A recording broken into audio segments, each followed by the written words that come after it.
Good morning, good afternoon, good evening everyone. I hope you all are good, you all are fine. अच्छा जी, मैं भी बढ़िया हूँ. तो स्टार्ट करते हैं हम हमारे चैप्टर 2 का बुलेट रिवीजन. पूरा एक कोशिश करेंगे इसी क्लास में हो जाए, वरना कल खत्म करेंगे इसको. ठीक है, आ जाओ. तो भाई chapter 2 business environment, very easy chapter. सबसे स्टार्ट से ही स्टार्ट करते हैं पूरा. तो इधर चार्ल्स डार्विन जी अपने डार्विनिज्म में क्या कह गए, ये स्ट्रॉन्गेस्ट सर्वाइव नहीं करते. कौन सर्वाइव करता है? जो सबसे ज्यादा रिस्पॉन्सिव होता है टुवर्ड्स चेंज. यहां पे एक बात और बोली, किसी भी कंपनी को लॉन्ग टर्म के लिए सर्वाइव करना है तो उसमें दो कैपेबिलिटीज होनी जरूरी है. कौन सी दो capabilities? Ability to prosper and ability to change. की ग्रोथ की उसमें कैपेबिलिटी होनी चाहिए. And if the circumstances are changing तो चेंज भी साथ में कर लेनी चाहिए, अडेप्ट हो जानी चाहिए. फिर हमने इधर एक बात और देखी थी कि रोज इतनी सारी फर्म्स आ भी रही हैं तो रोज इतनी सारी फर्म्स बंद भी हो रही है. ठीक है क्या? चलो, अब अगला आया बिजनेस एनवायरनमेंट. तो बिजनेस एनवायरनमेंट सबसे बेसिक है भाई. ये ग्लूक और जॉर्ज, जो भी बोलना है इसको, जो भी नाम ले लो इनको. सोनू मोनू ने क्या डेफिनेशन दी? इन्होंने ये डेफिनेशन दी कि सर बिजनेस के बाहर अगर एक यूनिवर्स है और उसके अंदर एक सेट बिजनेस का है तो उसके बाहर जो भी सारी चीजें हैं which affects the business are its business environment. तो देखो, includes factor outside the firm. Outside देखो, बिजनेस फर्म, उसके बाहर ये जो डोनट जैसा शेप का है, तो are outside the firm which can lead to opportunities for or threats to the firm, although there are many factors. सबसे इंपॉर्टेंट क्या है? Socio economic, technological, supplier, competitors and government. ठीक है क्या? और अगली बात एक और बात बोली कि भाई मॉडर्न ऑथर्स इंटरनल फैक्टर्स और एक्सटर्नल फोर्सेस दोनों को इंटीग्रल एलिमेंट्स मानते हैं. फिर हमने कैरेक्टरिस्टिक्स देखी थी बिजनेस एनवायरनमेंट की, कितनी थी? 4. कॉम्प्लेक्स, डायनामिक, मल्टीफेसेटेड और फार रीचिंग इंपैक्ट. सबसे पहला आया कॉम्प्लेक्स. तो कॉम्प्लेक्स में क्या बोला कि सर बिजनेस एनवायरनमेंट में हमने बोला एक्सटर्नल. एक्सटर्नल बोलो तो सारा आ गया, सम टोटल सब चीज को आ गया, एग्रीगेट वाली चीज आ गई. अब इतनी सारी चीजें हैं बिजनेस एनवायरनमेंट में कि एक साथ समझेंगे तो समझ नहीं आएगी. तो difficult to comprehend in once but easier to grasp in parts. या मैं बोलूं तो it is hard to understand in totality but easier to understand in parts. कि एक साथ पढ़ेंगे तो सर समझ नहीं आएगा, लेकिन इंडिविजुअली पार्ट्स में देखेंगे तो समझ फिर भी. जैसे इधर आया एग्जांपल मोबाइल फोन का, तो मोबाइल फोन ने एक साथ इतने सारे फीचर्स दे दिए कि वो जो इंडिविजुअल वाले लोग थे वो समझ ही नहीं पाए और मार्केट से आउट हो गए. That is complex. अगला आया डायनेमिक. डायनेमिक बोले तो चेंज होता रहता, it keeps on change.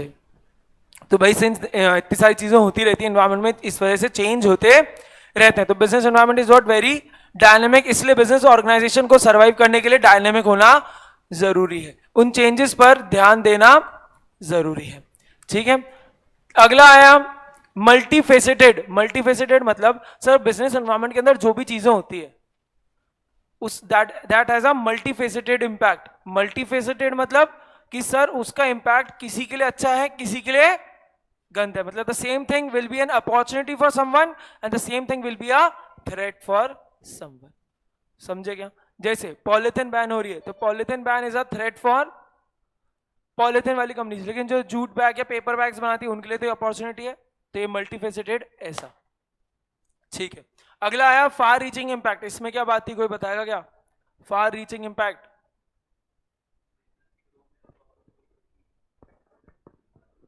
Correct. तो भाई सर बिजनेस एनवायरनमेंट जैसा भी है वो उसकी बिजनेस की ग्रोथ और प्रॉफिटेबिलिटी इन सब पे इंपैक्ट करता है. और उस वजह से कितनी बार पूरे बिजनेसेस भी चेंज हो जाते, ग्रेजुअली दे चेंज. जैसे बिरला का एग्जांपल दे रखा है कि टेक्सटाइल में थे, फिर अब सीमेंट में भी आ चुके हैं, राइट. और फाइनेंशियल सर्विसेज भी आ चुके हैं. और मैं बोलूँ अभी इसका आईपीओ भी आया था, एक इंश्योरेंस वाला आया था. कौन सा आया था? हाँ, करेक्ट क्या? तो इसका इनका इंपैक्ट है. अब अगला आया कि सर इसकी फायदा क्या है, इंपॉर्टेंस क्या है, कि पढ़ क्यों रहे हैं इतना इतना हम इसको पढ़ क्यों रहे हैं. तो इसके 5 फायदे हैं. सबसे पहला आया डिटरमाइनिंग अपॉर्चुनिटी एंड थ्रेट्स. तो सबसे पहली बात आई सर हम बिजनेस एनवायरनमेंट को पढ़ेंगे तो हमें पता पड़ पाएगा, या मैं बोलूं तो we will be able to identify the opportunities and threats in the environment. कि क्या फायदे हैं, क्या नुकसान है. अपॉर्चुनिटीज आइडेंटिफाई कर पाएंगे तो फर्स्ट मूवर एडवांटेज मिलेगा, और थ्रेट को अगर पहले आइडेंटिफाई कर पाएंगे तो it will act as an early warning signal, खतरे की घंटी. हाँ या ना? ठीक है। सेकेंड आया गिविंग डायरेक्शन फॉर ग्रोथ। तो भाई ऑब्वियसली सर बिजनेस एनवायरनमेंट को पढ़ेंगे तो हमें पता चल जाएगा कहाँ अपॉर्चुनिटीज है, तो हमें पता चल जाएगा कि कहाँ स्कोप है, कहां पर डायरेक्शन है, कहां हमारा फोकस होना चाहिए, what should be your targets, किस लाइन में हमारे को ग्रोथ मिलने के चांसेस है। ठीक है।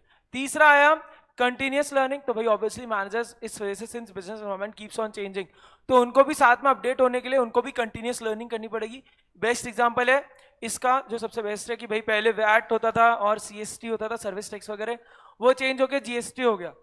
तो भाई सीए को मुश्किल से तो वैट और वो सब समझ आया, पर क्या वो उसी से चलेगा क्या काम? नहीं, जीएसटी आ गया तो चेंज करना पड़ेगा। और उसके अलावा भी हर साल 6 महीने 1 साल में इसमें भी चेंजेस होते रहते हैं। ये वो वाला नहीं है भैया मैथ्स एलआर इंग्लिश जो चल रही है वही चल रही है, यहाँ तो जो भी चीज है वो चेंज होती रहती है। तो यहाँ पे इसलिए कंटिन्यूअस लर्निंग है। फोर्थ आया इमेज बिल्डिंग कि भाई हम बिजनेस को एनवायरमेंट को पढ़ के हम ये देख सकते हैं, हम अच्छा काम करेंगे तो हम हमारी इमेज बिल्डिंग कर सकते हैं कि भाई हम देख रहे हैं कि सोसाइटी को ऐसी चीजें चाहिए, तो हम पावर प्लांट्स ऐसे डाल सकते हैं कि जिससे सोलर प्लांट्स डाल सकते हैं या लोगों की हेल्प कर सकते हैं। तो बिजनेस एनवायरनमेंट की स्टडी करी, पता चला यहाँ जरूरत है और जरूरत है तो हमने वहां हेल्प कर दी, तो हमारी इमेज भी अच्छी बिल्ड होगी। हाँ या ना? करेक्ट। क्या हम भी लिख लेंगे तो हमारे को भी ऐसे बाहुबली बाहुबली करते हुए जाएंगे, हाँ या ना? तो हमारी इमेज भी ऐसे बिल्ड हो पाएगी। अगला है मीटिंग कंपटीशन। भाई ऑब्वियसली बिजनेस एनवायरनमेंट को ढंग से पढ़ेंगे तो हम देख भी पाएंगे कि कॉम्पिटिटर क्या करने वाला है और कॉम्पिटिटर क्या कर रहा है, उसके लिए देखकर हम स्ट्रैटेजीज बना पाएंगे जिससे हम आउटडू कर पाएंगे। स्ट्रैटेजी चैप्टर 1 में देखा था, कौन से डिसिप्लिन से है? मिलिट्री। याद आया? तो मीटिंग कंपटीशन। ठीक है। अब relationship between organisation and its environment. तो यहाँ पे 3 तरीके से एक्सचेंज देखते हैं, exchange of information, exchange of resources and exchange of influence and power. तो एक्सचेंज ऑफ इंफॉर्मेशन में यह है कि सर बिजनेस एनवायरनमेंट की हम पढ़ते हैं तो उधर से ऑर्गेनाइजेशन को इंफॉर्मेशन मिलती है, एंड सेम टाइम पे ऑर्गेनाइजेशन भी कितनी बार या तो वॉलंटरली या इनएडवर्टेंटली, मतलब उसको लीगली वजह से इंफॉर्मेशन देनी पड़ती है। तो दोनों की तरफ से इंफॉर्मेशन एक्सचेंज होती है। फिर यहाँ पे एक और बात है, इंफॉर्मेशन और डेटा। क्या डिफरेंस? इंफॉर्मेशन और डेटा।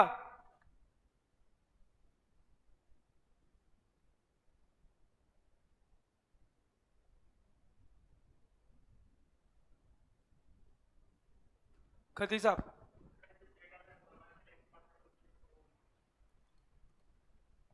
भाई ऑनलाइन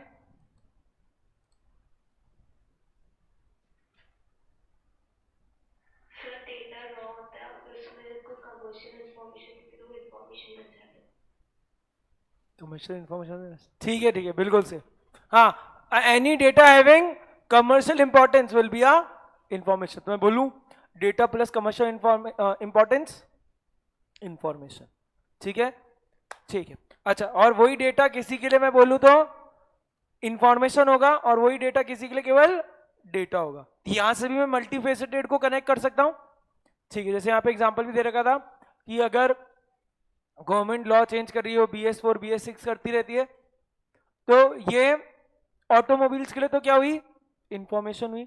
लेकिन अब पार्ले जी बिस्कुट बनाता हूं मैं, तो उधर के लिए ये डेटा हुआ।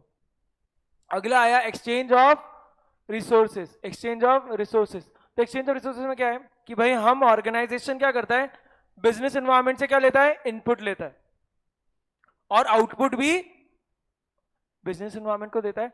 इस पूरी प्रोसेस को जहां हम रिसोर्सेज ले रहे हैं और रिसोर्सेज शेयर कर रहे हैं, इस प्रोसेस को क्या कहते हैं? Interaction process. स्टार मार्क कर लेना, बहुत बार क्वेश्चन आता है इंटरैक्शन प्रोसेस पर कि हम नीड्स देख रहे हैं एक्सटर्नल एनवायरनमेंट की और उनकी केटर कर रहे हैं। अच्छा, इनपुट में 5M कौन से हैं? कौन बताएगा 5M कौन से हैं? 5M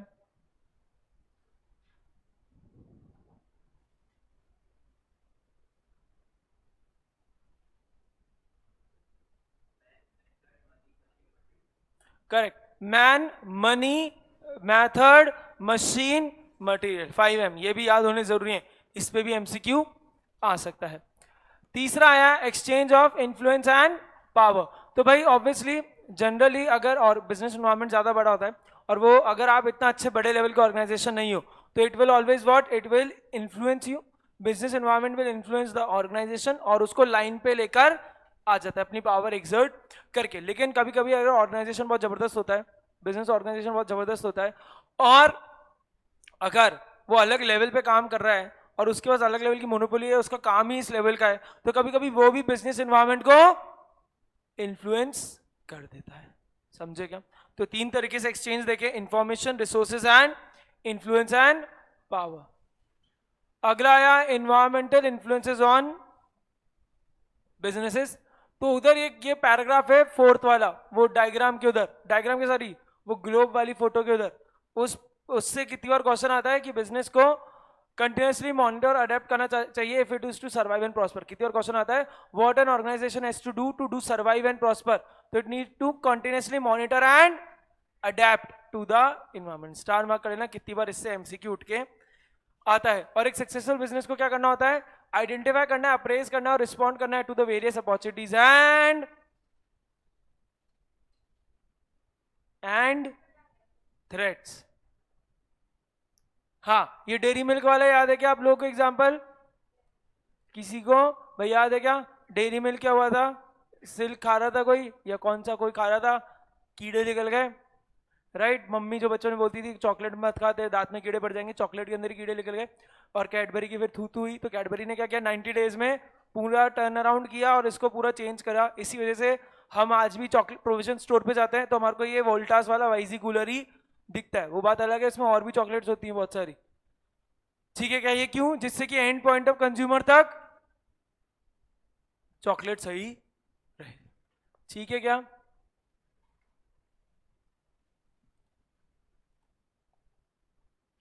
ठीक है,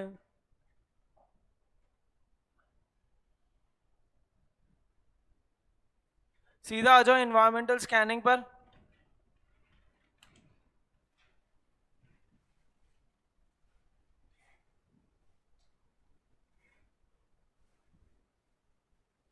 ठीक है, एनवायरमेंटल स्कैनिंग की डेफिनेशन इंपॉर्टेंट है। प्रोसेस बाय विच ऑर्गेनाइजेशन क्या करते हैं, मॉनिटर करते हैं relevant environment to identify opportunities and threats affecting the business for the purpose of taking strategic decision. तो ऐसा क्वेश्चन आया कि बिजनेस लोग इन्वायरमेंट की स्ट्रेटेजिक डिसीजन लेने के लिए क्या करते हैं, तो इन्वायरमेंटल स्कैनिंग करते हैं। समझे क्या आप लोग? ठीक है, फिर इधर से इंपॉर्टेंट है चार चीजें, इवेंट्स, ट्रेंड्स, इश्यूज और एक्सपेक्टेशंस। याद है क्या किसी को क्या था ये? Events, trend, issues and expectation. Example याद हो कुछ?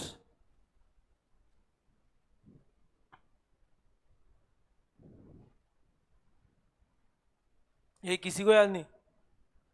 ये तुम्हें होमवर्क भी दिए थे ये ऑनलाइन।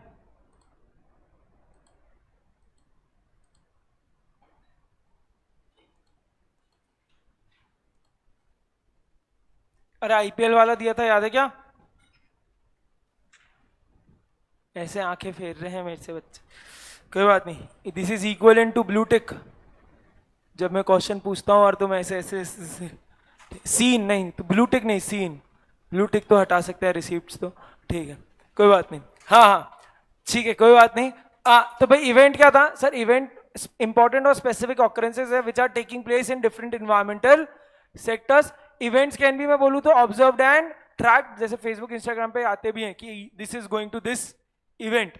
अच्छा, ये इवेंट को ऐसे भी देख लो कि भाई 2020 वर्ल्ड कप आ रहा है, it is an event, it is an event. अब ट्रेंड क्या है? Trend are things which takes place in response to events, these are similar things या general tendencies which takes place along with events. भाई trends are grouping of similar और related events जो एक ही direction में चल रहे हैं। समझे क्या? भाई आता भी है जैसे ट्विटर पे ट्रेंडिंग, आज यही चल रहा है तो सब यही चल रहे हैं। यूट्यूब पे ट्रेंडिंग ऐसे आता है, गाना भी था, ट्विटर पे है ट्रेंडिंग साढ़े अभी से, वीरे दी वेडिंग है, आया ना? ठीक है क्या? ठीक है क्या? ऐसे ही आता है, ठीक है। फिर अगला आया इश्यूज। इश्यूज क्या है? Arise in response to events and trend. जैसे इश्यूज की मतलब जो दिक्कत वाली चीज है, जैसे आईपीएल हो रहा है या क्रिकेट मैचेस हो रहे हैं तो बैटिंग, ये वाली बैटिंग नहीं, जन्नत वाली बैटिंग। जन्नत बोले तो इमरान हाशमी की पिक्चर आई थी, जन्नत नहीं देखी आपने? जन्नत नहीं देख रही? ओह नो, किसी ने नहीं देख रही? अरे हर पिक्चर गंदी नहीं होती इमरान हाशमी की, तुम ऐसे मत सोचो। हाँ हर, हाँ अरे अब याद जो मिसाल तो ना याद है, पर अच्छी पिक्चर है देखना, कोई बात नहीं। गाने तो सुने होंगे उसके, बाद में चलाऊंगा क्लास के, ठीक है। ठीक है, तो these are what issues, concern which arise because of events और ट्रेंड्स। एक्सपेक्टेशन क्या हुआ कि भाई use demand made by interested groups in response to issues. Event की वजह से इवेंट हुए जो स्पेसिफिक ऑकरेंसेस। ट्रेंड्स क्या है, grouping of similar events. Issues क्या है, जो ट्रेंड और इवेंट की वजह से ऐसी तैसी हुई, वो इश्यूज की कंसर्न है, ये गलत चीजें हो रही है, ये हो रही है, दैट आर इश्यूज। अब एक्सपेक्टेशंस क्या है, वो जो गलत चीजें हो रही है उनके अगेंस्ट कंसर्न, उनके अगेंस्ट डिमांड। जैसे कि जो लोग क्रिकेट देखते हैं तभी से वो चाहते हैं कि फेयर गेम हो, ऐसा सारी चीजें ना हो, ठीक है क्या। एक्सपेक्टेशन बोलते हो demand in response to issues. Issues किस वजह से आया, ट्रेंड्स और इवेंट्स किससे, ट्रेंड्स किससे आया, इवेंट से। सेम तरह के events trend, specific occurrences event, concerns issues, demands expectations in response of issues। हाँ डेलगोना कॉफी वाला ट्रेंड आया था, डेलगोना कॉफी सब लोग डाल रहे थे। डेलगोना कॉफी पता है अनवी बनाई थी, फिर पता चला था ये तो बचपन से बनाते हैं फेटी हुई कॉफी, ठीक है हाँ करेक्ट। हमारी तो क्या मम्मी ऐसे खुश रहती है हम कुछ बना लेते और बना रहे, चलो।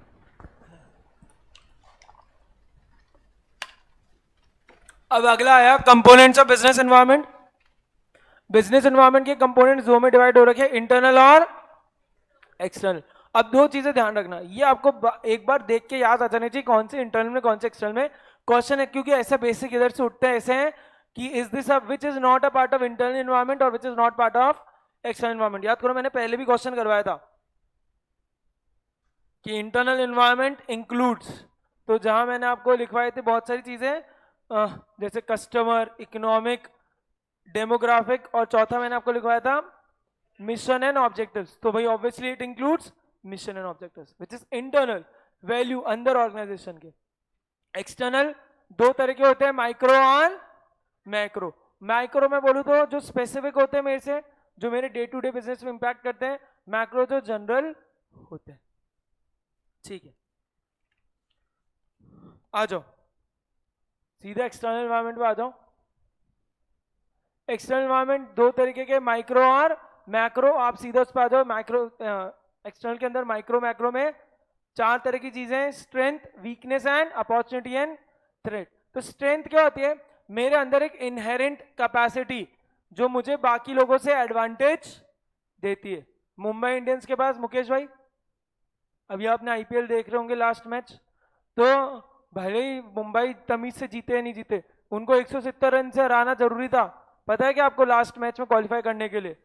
लेकिन जो which is next to impossible in a 2020 match, लेकिन लोगों को उम्मीद थी ये फिर भी जीत सकते हैं, है या ना, राइट। लास्ट बॉल तक लोगों को लग रहा था ये जीत सकते हैं, बाय बिकॉज ऑफ स्ट्रेंथ। तो strength is what, it is an inherent capacity जिससे उनको स्ट्रेटेजिक एडवांटेज मिलता है ओवर देयर कॉम्पिटिटर्स। ये ऐसे भी हो सकता है कि लोग बाग जबरदस्त है उनके पास, जैसे अंजुल सर के पास में, हाँ तो ये स्ट्रेंथ है, ठीक है क्या, हंस कह रहे हो, ठीक है क्या, ऐसा जो उनको कॉम्पिटिटिव एडवांटेज देती है। कोई रिसर्च एंड डेवलपमेंट की टीम जबरदस्त हो, ऐसा।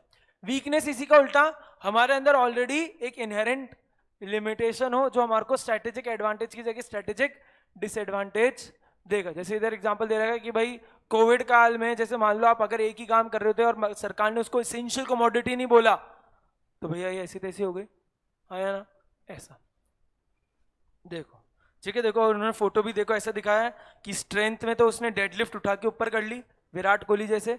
विराट कोहली करता है, आपने देखा होगा इंस्टाग्राम पे, ऐसे यूं उठा के सीधा ऊपर लेता है। और ये वीकनेस में वो नहीं उठा पाया, कमजोर है, ठीक है क्या। अपॉर्चुनिटी देखो भाई, अपॉर्चुनिटी ये एक एक्सटर्नल एनवायरनमेंट में एक ऐसी फेवरेबल कंडीशन जिसको मैंने ग्रैब कर लिया तो भाई मेरे मजे हो जाएंगे। जिसको अगर मैंने ग्रैब कर लिया तो मेरी पोजीशन और स्ट्रेंथ हो जाएगी, मेरी अपॉर्चुनिटी और अच्छे, सॉरी मेरी स्ट्रेंथ और इंक्रीज हो जाएगी, मैं मेरी पोजीशन को और कंसोलिडेट कर पाऊंगा over my competitors, right. That is opportunity. मान लो मैंने कोई काम चालू किया तो उसकी डिमांड बढ़ने लग गई, दैट इज एन अपॉर्चुनिटी कि भाई अब इधर और काम कर सकते हैं। कॉम्पिटिटर छोड़ के जा रहा है, कुछ हो गया, कॉम्पिटिटर की बीवी छोड़ गई तो वो अब डिप्रेशन में चल गया, कबीर सिंह बन गया, तो उसका धंधे पे ध्यान नहीं, तो ये मेरे लिए फायदे की बात है या ना? ठीक है। थ्रेट इसका उल्टा कि एक्सटर्नल इन्वायरमेंट में एक अनफेवरेबल कंडीशन जो मेरे लिए ऐसी तैसी कर सकता है अगर उसको मैंने टाइम पे नहीं देखा तो। अब मान लो नया कॉम्पिटिटर आ रहा है बहुत जबरदस्त, तो दैट इज एन थ्रेट। ठीक है। इनहेरेंट कौन सी दो चीजें थी? स्ट्रेंथ और वीकनेस। तो that's why these are part of micro environment and opportunity and threats are part of macro environment. ठीक है, ये बात हुई। इनहेरेंट एडवांटेज जो देती है वो कौन सी चीज? Inherent advantage strength. Inherent disadvantage जो दे रही है लिमिटेशन, कॉन्स्टेंट, वीकनेस। पॉजिटिव चीजें in the external environment, opportunity, या मैं बोलूं तो फेवरेबल कंडीशन, और सेम ऐसा नेगेटिव या अनफेवरेबल थ्रेट। ठीक है। अब अगला आया शॉर्ट एनालिसिस। शॉर्ट एनालिसिस का आपको फुल फॉर्म याद होना जरूरी है। शॉर्ट इस बोले तो यही, स्ट्रेंथ, वीकनेस, अपॉर्चुनिटी, थ्रेट। तो यहाँ देखो यूजिंग, हमें शॉर्ट एनालिसिस में क्या करते हैं, हम हमारी चारों चीजों को देखते हैं, हमारी स्ट्रेंथ क्या, हमारी वीकनेस क्या, हमारी अपॉर्चुनिटी क्या, हमारी थ्रेट क्या, और उधर देखने के बाद हमारे को क्या करना है, we have to use our strength to minimize the impact of weakness, we have to capitalize the opportunity so that we will neutralize the threat. Using strength minimize करना है किसको? weakness के impact को, opportunities को capitalize करना है और threats को neutralize करना है। ठीक है। माइक्रो के अंदर कौन कौन? स्ट्रेंथ और वीकनेस। मैक्रो के अंदर अपॉर्चुनिटी और थ्रेट। ये और ये मैं आपको पहले ही बता चुका हूं। माइक्रो में जो डायरेक्टली और डे टू डे अफेक्ट करते हैं, क्योंकि भाई मेरा इसमें भी हम देखेंगे कस्टमर, सप्लायर, ये सब आते हैं तो डायरेक्टली इंपैक्ट करता है। और मैक्रो में जो डेली नहीं करते लेकिन इंपैक्ट तो देंगे ही, और ये ओवरऑल बताते हैं किस तरह से काम करना है। ठीक है।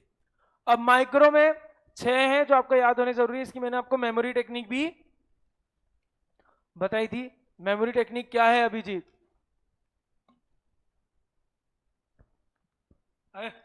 ये रोज तो फुस करके बता दे इसको।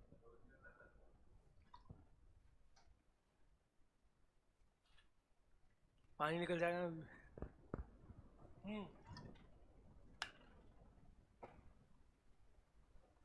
कॉस्मिक। भाई माइक्रो एनवायरनमेंट की मेमोरी टेक्निक क्या है? Cosmic. C for customer, O for organisation, S for supplier, M for market, I for intermediate, C for competitors. ये मैंने क्यों लिखवाई है? जिससे ऐसे आया कि which is not part of micro या विच इज इन माइक्रो, तो आप ये देख के पकड़ सकते। और ये देखो, अब ये सारे वो चीजें हैं जो इंटर माइक्रो के अंदर, ये सारी चीजें ऐसी हैं कि ये सारी चीजें ऐसी हैं जो मेरे बिजनेस को डे टू डे में इंपैक्ट करती है। इनको कुछ भी दर्द होगा तो दर्द मुझे भी होगा। वो गाना चलेगा एक विलेन वाला, एक विलेन वाला कौन सा गाना है? चोट उसको लगी तो दर्द मुझे क्यों हुआ, ऐसा कुछ है, समथिंग लाइक दैट, राइट? है क्या? है? नैनिशा बोल रही है। ठीक है, मैं गाऊंगा तो नहीं समझ पाओगे। हाँ, thank you Anvi for being understanding. ठीक है, चलो। और मैक्रो में भाई बहुत सारे हैं, demographic, political, economical, social, technological, government, legal, global. इसका भी कई एनालिसिस भी देखेंगे जिसको हम कहते हैं पेस्टल एनालिसिस। ठीक है, आ जाओ एलिमेंट ऑफ माइक्रो एनवायरनमेंट। आ जाओ, सबसे पहला आया कस्टमर, कंज्यूमर। तो भाई पीटर ड्रकर कौन बोल के उनका वो बोल के गए कि बिजनेस का सबसे मेन एम क्या है? To create and retain customer. Question दो तरीके से आ सकता है कि बिजनेस का मेन एम क्या, क्रिएट या रिटेन कस्टमर। दूसरा आ सकता है ये किसने बोला, तो पीटर ड्रकर जी बोल गए। ठीक है, क्या इन दोनों में डिफरेंस क्या? कौन से नाम?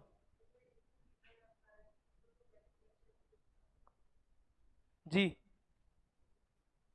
है तो ना, हलवा देंगे, कुछ तो मेहनत करनी पड़ेगी। हाँ, कस्टमर कंज्यूमर में क्या डिफरेंस? सर कस्टमर वो, कस्टमर कौन? जो खरीद रहा है। कंज्यूमर कौन? जो कंज्यूम कर रहा है। ये गौरव गर्ग ने चॉकलेट खरीदी, अगर ये खुद खा रहा है तो कंज्यूमर है। लेकिन ऑब्वियसली इसको देखो, देख के लगता है ये 200 रुपए की चॉकलेट खुद खाएगा, खुद के लिए खरीदेगा? नहीं। तो ये जिसके लिए भी दे रहा है उसका नाम रख ले, समझ लेते हैं स्वीटी। तो Sweety will be the consumer, Gaurav Garg will be the customer. ठीक है, तो भाई कस्टमर में हमें क्या देखना है, customer, consumer is ultimately who consumes the product. Customer कौन है, जो खरीदे, लेकिन जरूरी नहीं है कंज्यूम करे। ठीक है, अब ये देखना कौन कस्टमर है, उनकी क्या बेनिफिट्स है और क्या बाइंग पैटर्न्स है। कॉम्पिटिटर्स कौन हुए, जो कॉम्पिटिटर्स को हम दो तरीके से देखते हैं भाई, जो कस्टमर्स के साथ कंपीट कर रहे हैं हमारे, और दूसरा हमारे रिसोर्सेज के साथ भी कंपीट करें। अब जो हमारे रिसोर्सेज के साथ कंपीट कर रहा है, जरूरी नहीं वो हमारे सेम लाइन में हो सकता है वो उस रिसोर्स से कुछ और फिनिश गुड बनाता हो, लेकिन कंपीट तो कर रहा है because resources are also scarce, right. तो ये चीज है। तो कॉम्पिटिटर्स कौन है, उनके ऑब्जेक्टिव्स क्या है, और सबसे most aggressive and powerful competitor कौन है, और हमने यहां देखा ही था कॉम्पिटिशन कैन बी डायरेक्ट और इनडायरेक्ट। तीसरा है ऑर्गेनाइजेशन, यहाँ पे पोगो बोल के चल गया था, we have met the enemy and he is us. Organisation मतलब कौन से लोग हैं, इंडिविजुअल्स की बात हो रही थी। यहाँ पे तीन चीजें आती है, ओनर्स, बीओडी और एम्प्लॉइज। ओनर्स मतलब वो लोग जिनका मेजर स्टेक है ऑर्गेनाइजेशन में, मालिक लोग। बीओडी भाई क्योंकि कंपनी फॉर्म में owners are shareholders but the company is managed by the board of directors, right. यहाँ कंपनी एक्ट 1956 दे रखा है, वो बात अलग है, यहाँ पे 2013 होना चाहिए।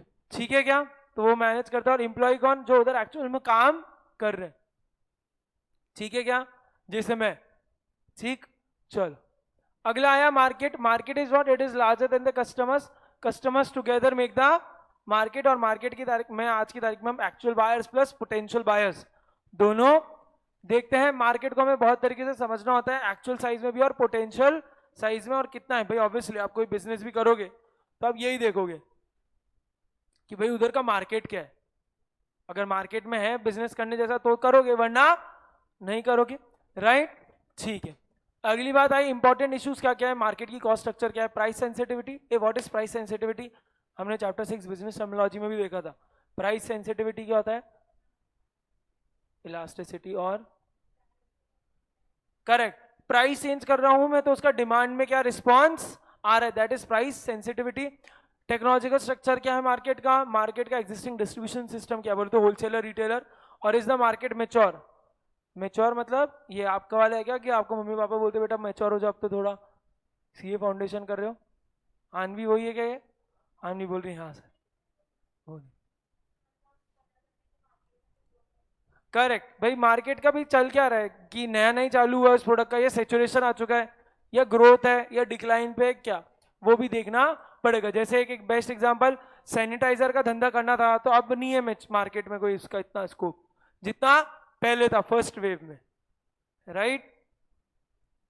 ठीक है,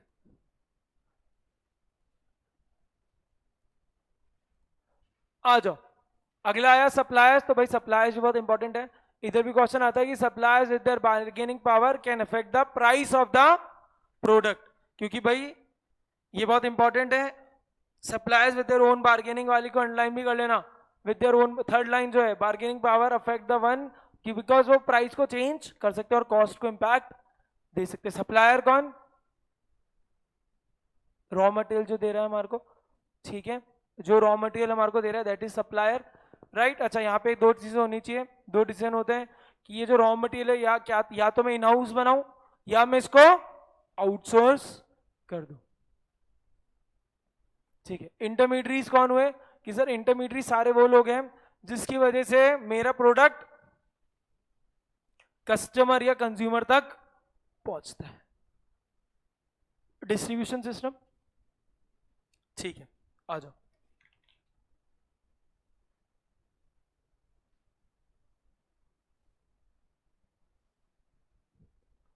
आ जाओ आ जाओ, एलिमेंट्स ऑफ मैक्रो एनवायरमेंट। एक मिनट का ब्रेक, फिर पढ़ते हैं एलिमेंट्स ऑफ मैक्रो एनवायरमेंट।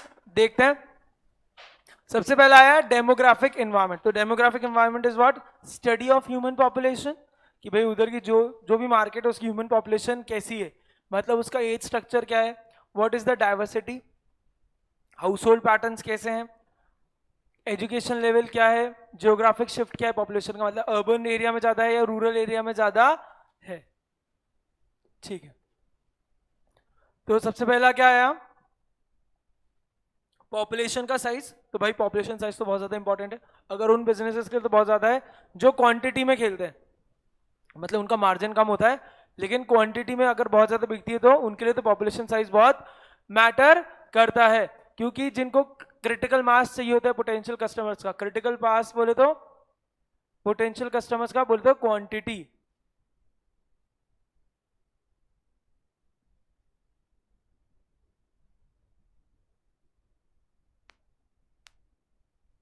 हाँ चलो, in the specific makeup of population size में even have more critical implications, ठीक है। इसी वजह से फॉरेन कंट्रीज इंडिया को लुक्रेटिव भी मानती है, क्यों? क्योंकि हमारी जनसंख्या बहुत कम है, सॉरी बहुत ज्यादा है, राइट। तो भाई इसके अलावा नेशन की बर्थ रेट और फैमिली साइज क्या है, इंक्रीज और decrease in total population, rapid population growth और नेचुरल रिसोर्सेज और फूड सप्लाईज, ठीक है क्या।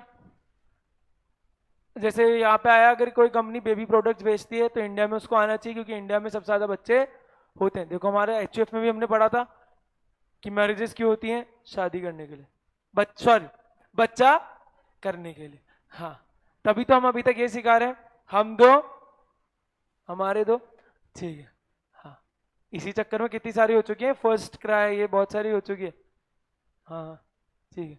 छोटा घर में बच्चा होगा तो पता होगा ऐसी चीज। हाँ सेकेंड है जियोग्राफिक डिस्ट्रीब्यूशन, कि भाई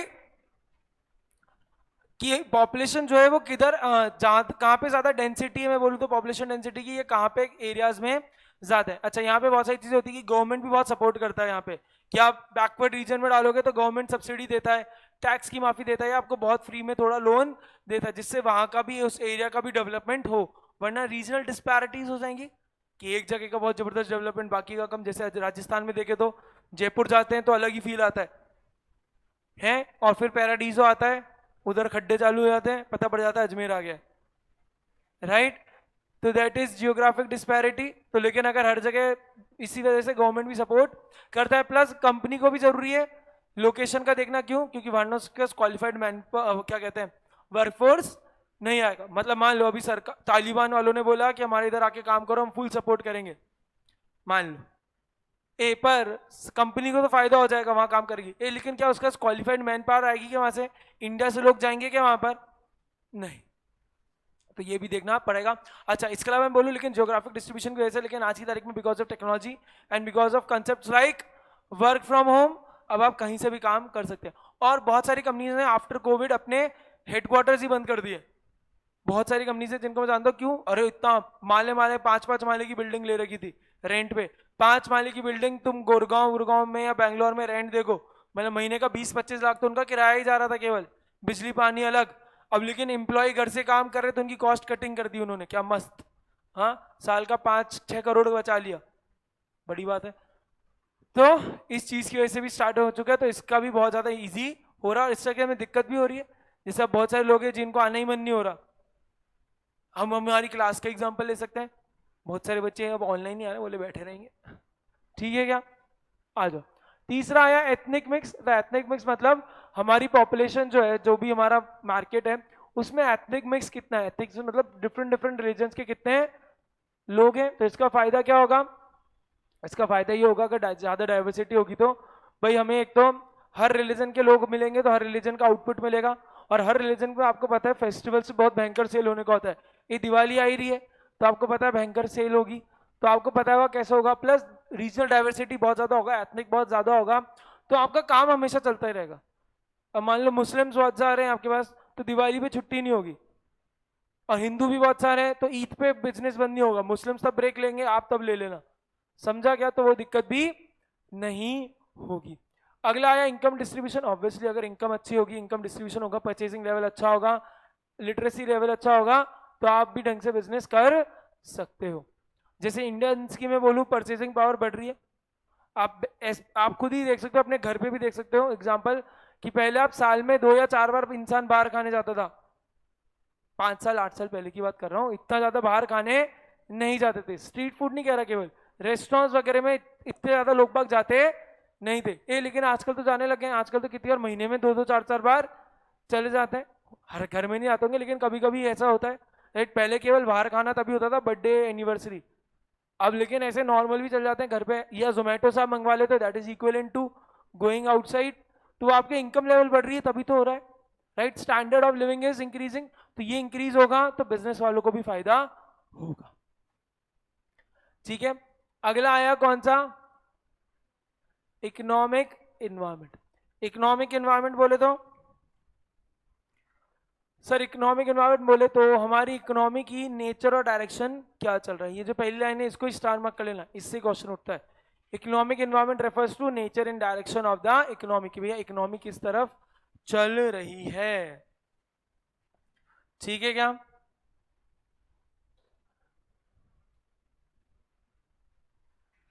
ठीक है, सीधे फैक्टर्स पे आ जाओ। तो तीन तरह की इकोनॉमी बोलिए, कैपिटलिज्म, सोशलिज्म और मिक्स्ड इकोनॉमी। कैपिटलिज्म इकोनॉमी मतलब जहां पे economy operates with where laws of demand and supply operate freely. ठीक है क्या? बिल्कुल फ्रीली ऑपरेट कर रहे हैं, गवर्नमेंट का रेगुलेशन नहीं है, जैसे यूएसए, सिंगापुर, हांगकांग। ठीक है।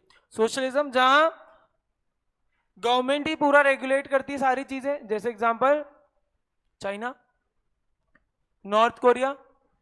हाँ, मिक्स इकोनॉमी जहां दोनों कॉम्बिनेशन चलते हैं, गवर्नमेंट भी होता है और थोड़ी चीजें गवर्नमेंट ही करती है और बाकी चीजों पे डिमांड सप्लाई चलता है, जैसे इंडिया। ठीक है। इकोनॉमिक कंडीशन फैक्टर्स क्या है? ये सर सारे सेट ऑफ इकोनॉमिक फैक्टर्स है। Condition of a nation refer to inline का नाम set of economic factors that have greater influence on business organisation and their operation. सारे फैक्टर्स जो बिजनेस की ऑर्गेनाइजेशन और ऑपरेशंस को, इकोनॉमिक फैक्टर्स जो impact कर सकते हैं, जैसे GDP, per capita income, market for goods and services, availability of capital, foreign exchange का reserve, growth of foreign trade, ये सारी चीजें। ठीक है क्या? ये अंडरलाइन कर लेना, ये फैक्टर्स आ सकते हैं। ठीक है, अगला आया इकोनॉमिक पॉलिसी। तो 5 तरह की इकोनॉमिक पॉलिसी है आपके। सबसे पहला इंडस्ट्रियल पॉलिसी में बोलूं, ये सारी वो पॉलिसीज हैं जो इंडस्ट्रीज के लिए होती हैं।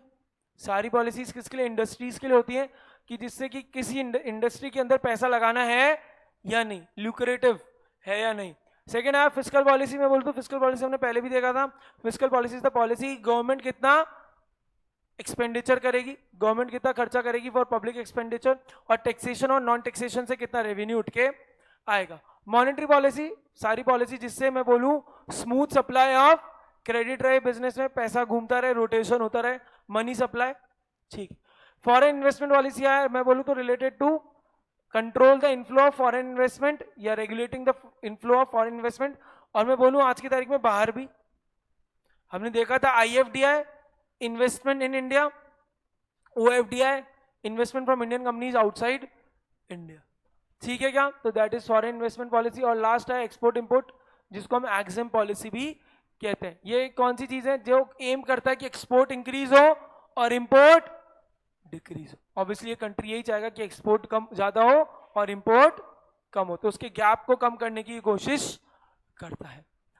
समझे क्या? चलो अगला आया government legal, sorry political environment. तो पॉलिटिकल लीगल इन्वायरमेंट में 3 चीजें होती हैं, गवर्नमेंट, लीगल और पॉलिटिकल। तो समझना, गवर्नमेंट मतलब मैं बोलूं तो गवर्नमेंट बोले तो जो रूलिंग पार्टी है, जैसे हमारे बीजेपी या एनडीए की गवर्नमेंट जो रूलिंग पार्टी है, तो दैट फॉर्म्स द, तो ऑब्वियसली अब उनकी क्या फिलॉसफी है वो भी बहुत ज्यादा बिजनेस में इंपैक्ट करता है। जैसे मोदी जी ला रहे हैं make in India schemes, MSMEs वाली स्कीम्स, तो ये क्या कर रहा है? इंकरेज कर रहा है लोगों को बिजनेस करने के लिए। बहुत सारी सब्सिडीज मिल रही है, तो लोन भी बहुत सस्ता कर दिया है, लोन की रेट्स भी बहुत सस्ती कर दी है, जिससे लोग बिजनेस करें। समझा क्या? तो दैट इज गवर्नमेंट। लीगल क्या? कोर्ट वगैरह, ऑर्डर्स वगैरह, लेजिस्लेशन, लॉ वगैरह, GST एक्ट वगैरह सारा किसमें आएगा? इलीगल में। तो इसकी भी नॉलेज आपको होना जरूरी है, राइट? वरना आप भी आर्यन खान की तरह अंदर जाएंगे। ठीक है क्या? हाँ। तीसरा आया कौन सा? पॉलिटिकल। पॉलिटिकल में सारे वो लोग हो गए जो रूलिंग पार्टी की जगह अपोजिशन है, या प्रेशर ग्रुप्स, ये सब जो इन्फ्लुएंस करते हैं, जो लिमिट करते हैं ऑर्गेनाइजेशन को। ये लोग आके करते हैं भाई नहीं चलेगी, नहीं चलेगी, ऐसी ऐसी नहीं चलेगी, कुछ भी सारी चीजें जो मूवमेंट्स अपोजिशन कर रहे हैं, अपोज कर रहे हैं, धरना बैठ रहे हैं, होता ही रहता है, राइट। अजमेर के भी आप कलेक्ट्रेट के बाहर से जाओगे तो आपको कितनी बार मेजोर, अब तो कम बैठते हैं बिकॉज ऑफ कोविड, 1-1.5 साल पहले आप देखते तो वहां पे आपको हमेशा कोई ना कोई बैठे हुए मिलते बैनर्स के साथ। ठीक है क्या, माइनॉरिटी राइट्स वगैरह इन सबको लेकर। अगला आया सोशो कल्चर एनवायरमेंट। तो सोशो कल्चर एनवायरमेंट क्या है कि भाई जो सोसाइटी है, डेमोग्राफिक तो पॉपुलेशन की कैरेक्टरिस्टिक बताता है, ये बताता है कि उधर के जो लोग बाग हैं उनका बिहेवियर क्या है, उनका बिलीव सिस्टम क्या है, that is socio culture. Somewhat related to demographic, लेकिन डेमोग्राफिक में हम पॉपुलेशन की कैरेक्टरिस्टिक देखते हैं, यहाँ पे हम पॉपुलेशन का सोशल बिलीफ क्या है, बिलीफ सिस्टम क्या है, इक्वालिटी वाली बातें हैं क्या, या बिहेवियर क्या है इन लोगों का। ठीक है क्या, वो हम सोशो कल्चर में देखते हैं कि एजुकेटेड कितने हैं, लिटरेसी कितनी है, सोशल स्ट्रैटिफिकेशन कितना है, मतलब कितने ग्रुप्स में सोशल बैठा है, और कॉन्फ्लिक्ट है क्या, या कोहेसिवनेस है। अगर किसी देश में बहुत भयंकर लेवल पर लड़ाइयाँ चल रही हैं दो रिलीजन के बीच में, ये तो कोई बिजनेस वाला उधर बिजनेस करना नहीं चाहेगा, लेकिन लड़ाई थोड़ी कम होगी, पीस वगैरह रहेगा तो वहां पे बिजनेस करना सही रहेगा। ठीक है क्या, जैसे इधर बता रखा है कि रोल ऑफ बिजनेस का क्या है, पोल्यूशन, करप्शन, मास मीडिया, ये सारी चीजें, कंज्यूमरिज्म, सोशल एटीट्यूड वगैरह क्या है, रिचुअल्स वगैरह क्या है, प्रैक्टिसेस क्या है। भाई अगर ये आपको पता होगा, जैसे कि दिवाली आ रही तो अभी आ जाएगा इस त्योहार, कुछ मीठा हो जाए, मान्यवर वाले आ जाएंगे कि आप पटाखे फोड़ने तो आपको कुर्ता पजामा पहनना जरूरी है ना। तो ये सारी चीजें आपको होनी पता जरूरी है। तो सोशल आपको पता होगा तो this gives you an opportunity कि आप कैसे ज्यादा कमा सकते हो। जैसे अभी दिवाली और उससे पहले क्या आता है जहां पैसा उड़ाते हैं हम बहुत सारा, कौन सा दिन होता है वो, धनतेरस। एक तो उस दिन अभी आ जाएगा गोल्ड थोड़ा, या ऑटोमोबाइल्स वाले भी, कार भी बहुत बिकती है उन दिनों में, आप जाना उस दिन कार बिकती है। तो गणेश जी का मंदिर है वहां पे क्या भयंकर भीड़ रहती है, गणेश जी का मंदिर जहां समझ गए कौन सा, आगरा गेट वाला, तो वहां कोई भी नई गाड़ी आता है वहीं जाता है पहले, तो आपको दिखेगी उधर। तो this is what, this is an opportunity, right. Family structure वगैरह कैसा है, उसके अंदर चेंजेस कैसे हैं, न्यूक्लियर फैमिली है या जॉइंट फैमिली है। इसके अलावा वुमेन का रोल कितना है सोसाइटी में, चिल्ड्रंस का कितना है, ये सारी चीजें भी इधर आएंगी। एजुकेशन लेवल और अवेयरनेस वगैरह क्या, जैसे इधर एक एग्जांपल है मैकडोनल्ड वाला जो हमेशा जाता है, क्योंकि भाई इंडिया के अंदर बीफ्स वगैरह, मीट्स वगैरह पे थोड़ी दिक्कत रहती है, तो उनका पहले मेन्यू बहुत ज्यादा था वैसा वाला, लेकिन इंडिया में आए तो उनको चेंज करना पड़ा। लास्ट, टेक्नोलॉजिकल एनवायरनमेंट आया, और एक सेकेंड,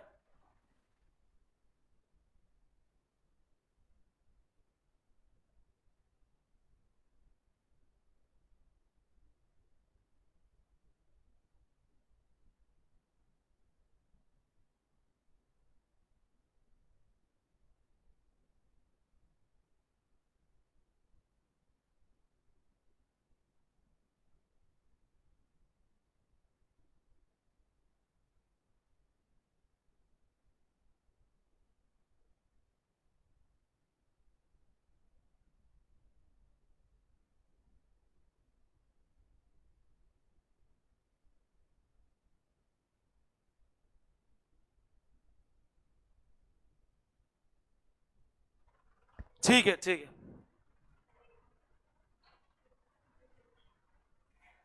हाँ जी, टेक्नोलॉजिकल एनवायरनमेंट, टेक्नोलॉजिकल एनवायरनमेंट भाई कि टेक्नोलॉजी कैसी चल रही है, रिसर्च एंड डेवलपमेंट कैसा चल रहा है, इज द टेक्नोलॉजी अवेलेबल।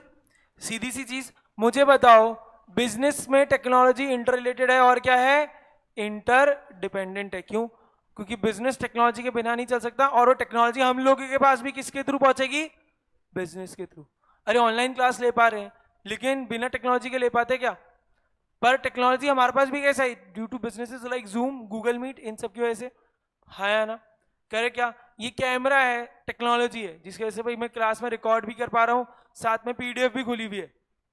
तो टेक्नोलॉजी बिजनेस की वजह से ही, और बिजनेस ही वो टेक्नोलॉजी को लेके आया, तो दोनों word these are interrelated and interdependent. ठीक है क्या, अच्छा तो फैक्टर्स क्या क्या है कि पुल क्या है टेक्नोलॉजिकल चेंज का, अपॉर्चुनिटीज क्या राइज हो रही है। अच्छा एक बात ध्यान रखना, हमेशा एक टेक्नोलॉजिकल शिफ्ट से अपॉर्चुनिटी भी आती है और थ्रेट भी होता है, राइट। ठीक है, रिस्क और अनसर्टेनिटी क्या है टेक्नोलॉजिकल डेवलपमेंट से, role of research and development क्या है, कंट्री का और गवर्नमेंट का रिसर्च एंड डेवलपमेंट के लिए क्या बजट है। ठीक है, अच्छा, टेक्नोलॉजी से भाई ऑब्वियसली बहुत सारे फायदे हुए हैं कि पेपर वर्क बहुत कम हो गया है, सारा काम अब जैसे पहले बही खाते बनते थे, अब एक्सेल वगैरह पे बनता है, राइट। तो बही खाते से बहुत दिक्कतें होती थी, ये सारी चीज़ें हो गया। पेमेंट्स भी इजीली हो जाते हैं, स्केड्यूल सीधा ऐप के थ्रू ये सारी चीज़ें होती हैं। पहले रिमाइंड करना पड़ता था भाई अब सैलरी दे दो, सैलरी दे दो, लेकिन अब ऑटोमेटिकली सारी चीज़ें ट्रांसफर होती है, सिस्टम ही ऐसे बन चुके हैं, राइट। क्या बहुत सारी चीज़ें हैं, मेल पहुंच जाते हैं सीधा, ठीक है क्या। आर एबल टू गॉट, अच्छा इन्वेंट्रीज भी बहुत ढंग से अच्छा मैनेज कर सकते हैं। बहुत सारी टेक्निक्स आ चुकी है, जेआईटी वगैरह, जस्ट इन टाइम इन्वेंट्री। बहुत सारी चीजें होती है कि भाई जहां प्रोडक्शन है, इन्वेंट्री वाला जो स्टोर है और जो सेल है, वो तीनों एक ही सिस्टम से कनेक्टेड होते हैं। तो सेल किया तो उधर से स्टॉक खत्म हुआ, इन्वेंट्री वाले को पता चल गया, वो इन्वेंट्री बेच देगा। इन्वेंट्री कम हुई, प्रोडक्शन वाला ऑटोमेटिकली इन्वेंट्री और बनाएगा, प्रोडक्ट बनाएगा, इन्वेंट्री में पहुंचेगा। ऐसा ये क्यों हो पा रहा है, बहुत जल्दी, टाइम गैप होता था पहले। आजकल हम देखते हैं कि टाइम गैप है क्या, नहीं। ये अमेजॉन मिंत्रा भी कितनी जल्दी डिलीवरी क्यों इफेक्ट कर पाते, बिकॉज ऑफ इतना जबरदस्त इन्वेंट्री को मैनेज कर पाते हैं। भाई रिस्क है ना, कि वो ऐसा समझो ना, जूम का एग्जांपल ले लो। बहुत सारे टीचर्स को मैं जानता हूं जो ऑनलाइन को अडेप्ट ही नहीं हो पाए। तो जहां वो क्लास में 500 बच्चे पढ़ा रहे थे, अब पढ़ा ही नहीं सकते आज की तारीख में 500 बच्चे, because of regulations, right, possible ही नहीं है। तो वो तो मार्केट से आउट हो रहे हैं। तो हर टेक्नोलॉजी का रिस्क है और फायदे भी है, ठीक है क्या। अब इसमें क्या क्या आएगा कि भाई कंपनी क्या टेक्नोलॉजी यूज कर रही है, कंपनी का बिजनेस प्रोडक्ट क्या है, उनके पार्ट्स क्या है, क्या क्रिटिकल है, ये सारी चीजें, ठीक है। अगला आया क्या, ग्लोबल एनवायरनमेंट। तो ग्लोबल एनवायरनमेंट क्या भाई, आज की तारीख में the whole world is a global village, right. Global environment में यही है, कंपनीज को क्या करना है, एनालाइज करना है ग्लोबल एनवायरनमेंट को, और ये देखना है कि क्या क्या चेंजेस हो रहे हैं। क्योंकि हमने ये देखा है कि ग्लोबली कुछ भी इवेंट होता है वो भी इंडियन मार्केट में इंपैक्ट करता है। इसका सबसे बेस्ट आइडिया है stock market.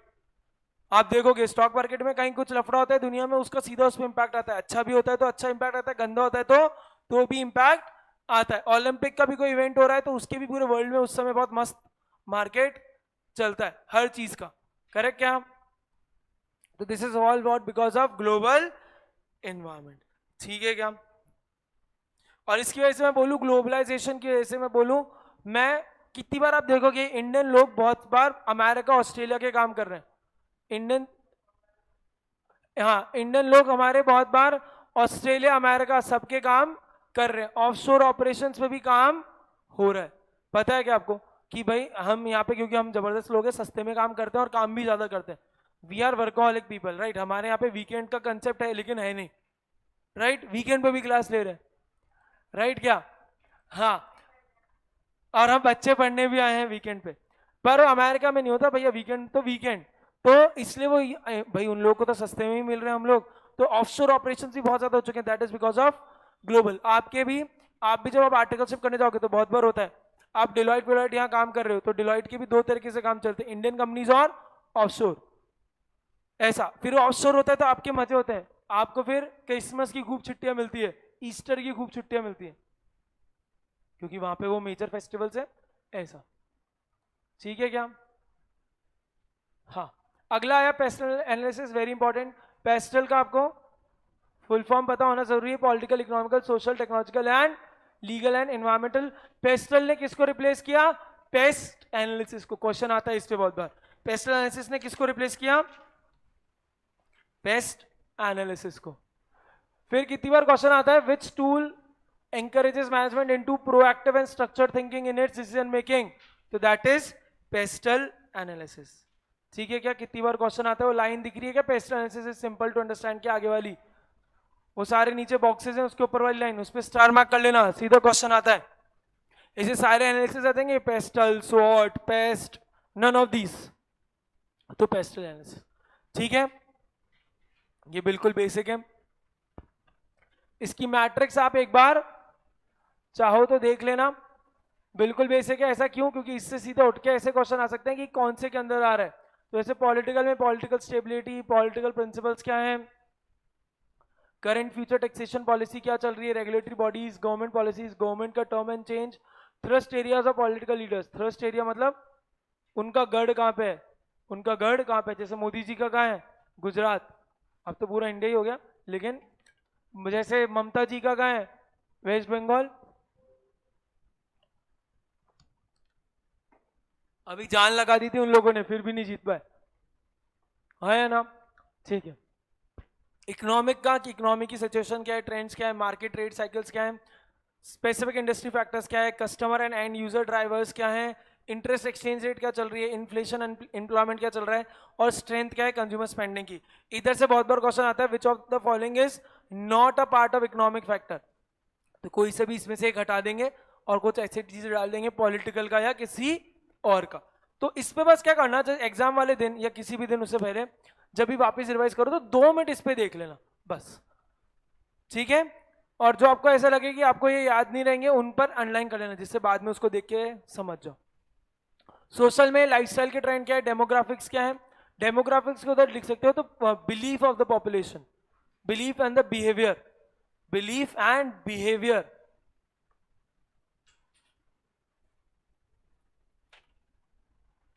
Belief and behaviour.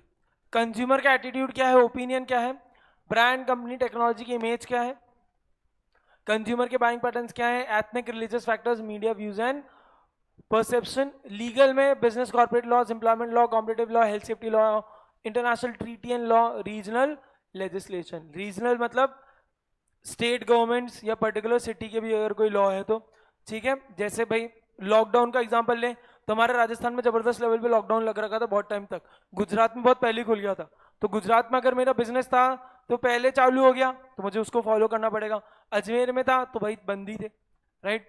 Environmental में इन्वायरमेंटल इकोलॉजिकल इश्यूज क्या है, इन्वायरमेंटल हजार्ड्स क्या है, इन्वायरमेंटल लेजिस्लेशन, एनर्जी कंजम्पशन क्या है, वेस्ट डिस्पोजल। आप कैसे करो, एक टेक्नोलॉजी का देख लेते हैं लास्ट, रिप्लेसमेंट टेक्नोलॉजी सॉल्यूशंस क्या है, मैच्योरिटी टेक्नोलॉजी की, manufacturing maturity and capacity, innovation की कितनी पोटेंशियल है, टेक्नोलॉजिकल एक्सेस क्या है, लाइसेंसिंग पेटेंट्स क्या है, आईपीआर और कॉपीराइट्स क्या है। देखना एक इधर अनलाइन कर लेना, ये जो अब आने वाला है कि difference between SWOT and PESTEL analysis, that SWOT helps identify various factors from the entire business environment when strength and form part of internal and opportunity and threats are from outside the business, focuses only on the online करना external macro environment, therefore SWOT is PESTEL। तो मतलब SWOT is focusing on what, both micro and macro, external के micro और macro पे focus कौन कर रहा है, SWOT। पेस्टल किस पे फोकस कर रहा है, केवल मैक्रो पे, इसलिए कौन बड़ा, SWOT बड़ा। बहुत इंपॉर्टेंट बात है, इससे बेसिक एमसीक्यू उठ सकता है, ठीक है? लास्ट आ गए रिस्पॉन्सेज टू द गवर्नमेंट, तो इसमें 2 तरह के हैं, स्ट्रेटेजिक और बाद में हम देखेंगे होलिस्टिक। तो स्ट्रेटेजिक मतलब हम स्ट्रेटेजिकली कुछ रिस्पॉन्स प्रिपेयर कर रहे हैं। तो सबसे पहले आया administrative response, this is the word most common response, कि हम यहाँ पे हमारी टेक्नोलॉजीज में चेंजेस वगैरह ला रहे हैं, टेक्नोलॉजी का सॉरी हम हमारे एडमिनिस्ट्रेशन के अंदर चेंजेस ला रहे हैं, बोले तो ऑब्जेक्टिव पॉलिसीज वगैरह यहां पे ला रहे हैं। समझा क्या आप सबको?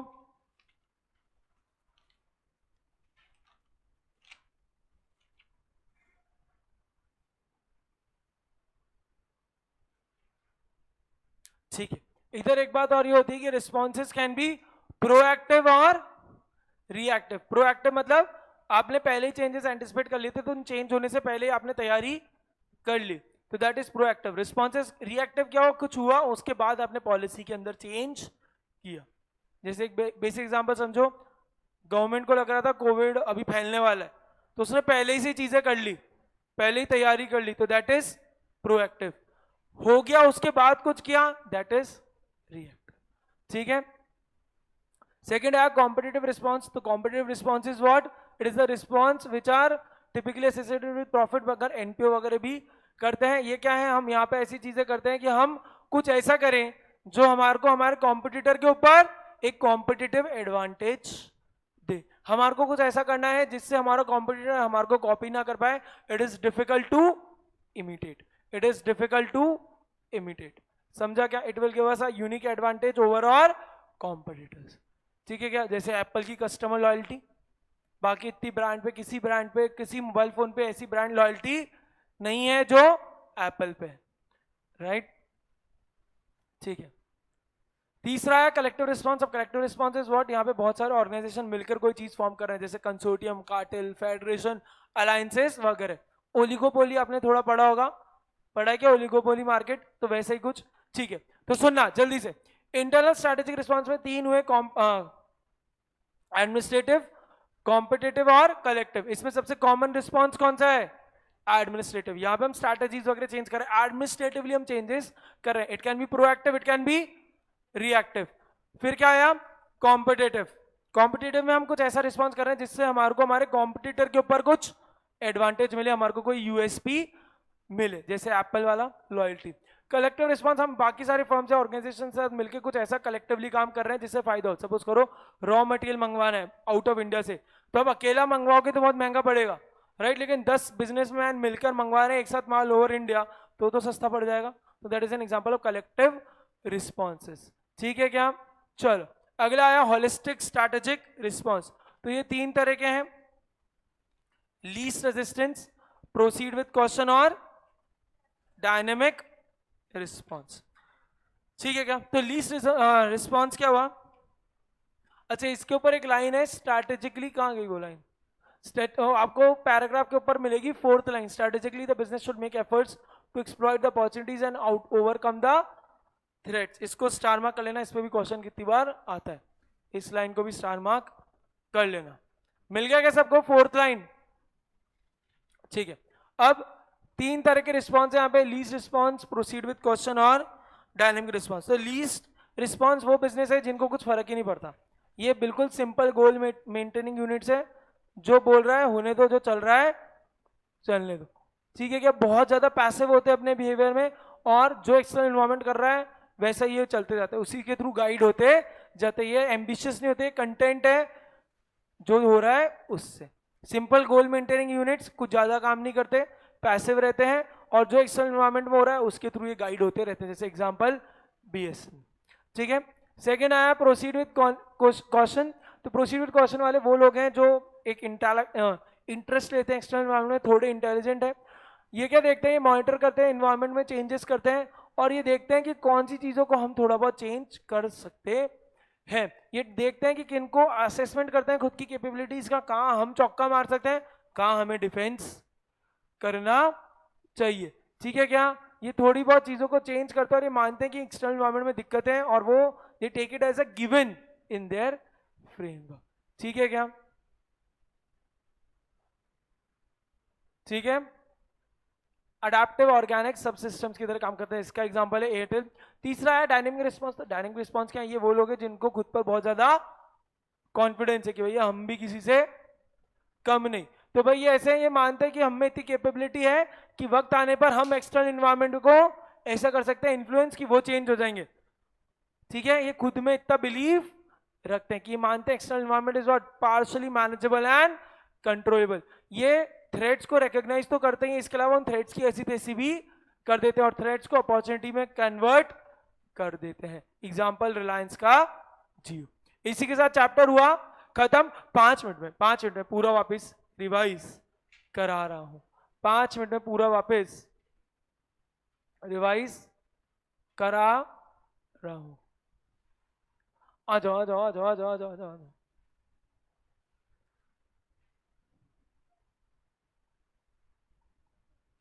हाँ हाँ जल्दी आ जाओ। हाँ भाई, चार्ल्स डार्विन ने बोला जो species is what the most responsible for change that will survive. अब बिजनेस को सर्वाइव करने के लिए ability to prosper and ability to change. What is business environment? Business environment बोलते सर सारे फैक्टर्स विच आर आउटसाइड और external to the firm but affect its performance.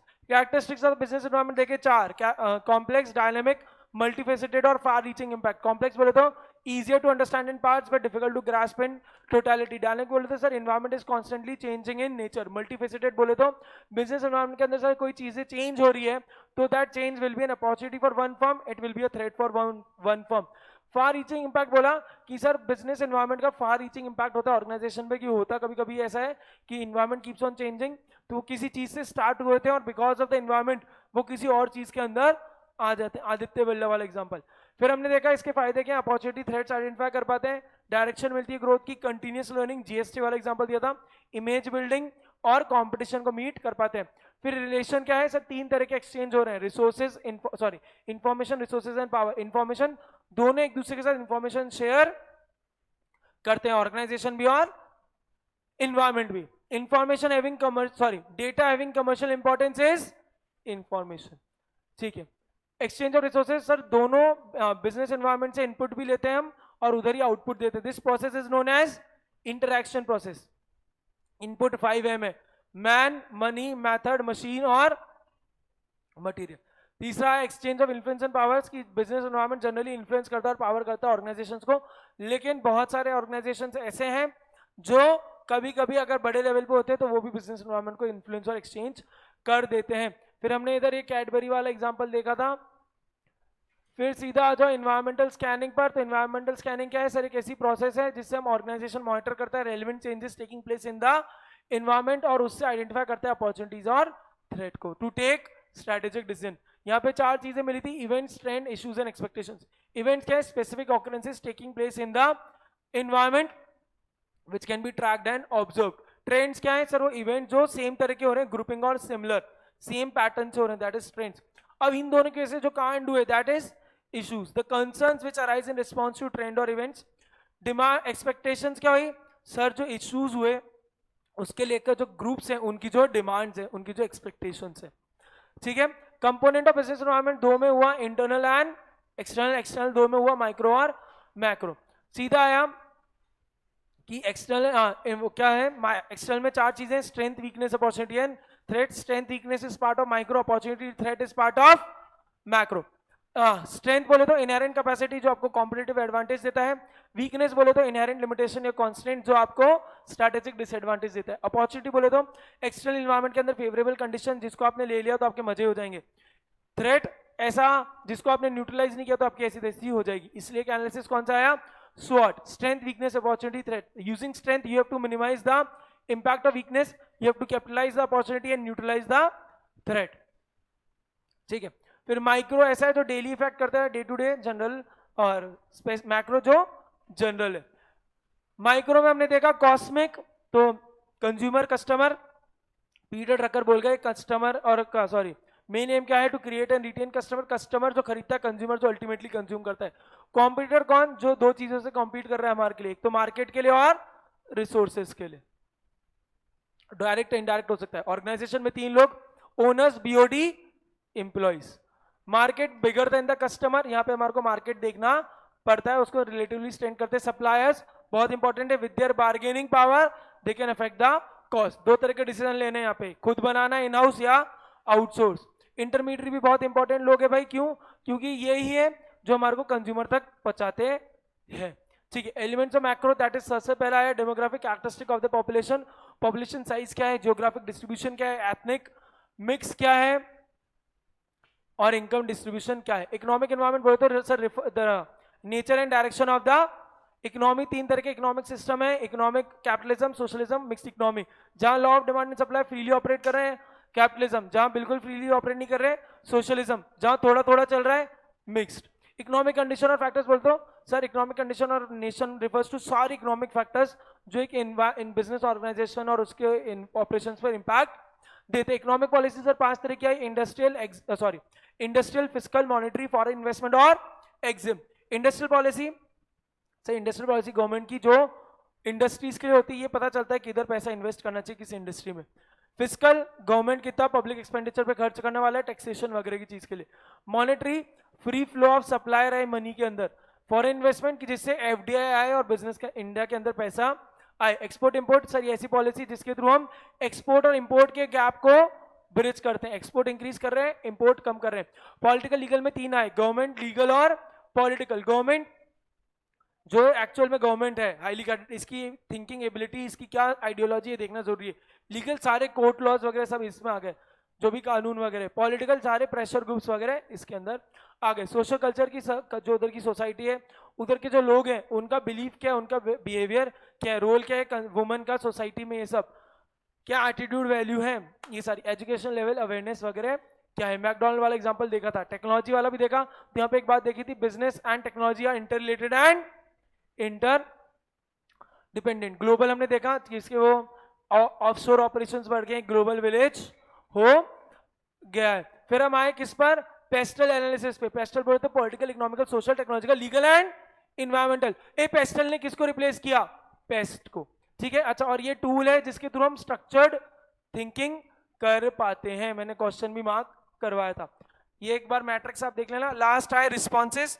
तो internal strategic response तीन है, administrative, competitive and collective. Administrative responses are those responses जो आप organisation के within करते हो, administrative in nature, policy objective change कर रहे हो। प्रोएक्टिव हो सकते हैं, रिएक्टिव होते हैं। These are the most common response. Competitive response are the responses which you do in respect of your competitors, जिससे आप कुछ ऐसा कर दो कि आपको एक कॉम्पिटेटिव एडवांटेज मिल जाए over your competition, which is difficult to imitate. Collective, यहाँ पे आप खुद इतना काम नहीं कर पा रहे, तो आप बाकी लोगों के साथ आ रहे हो और उनके साथ मिलकर काम कर रहे हो। कंसोर्टियम, फेडरेशन, अलायंसेस, कार्टेल, ये सब।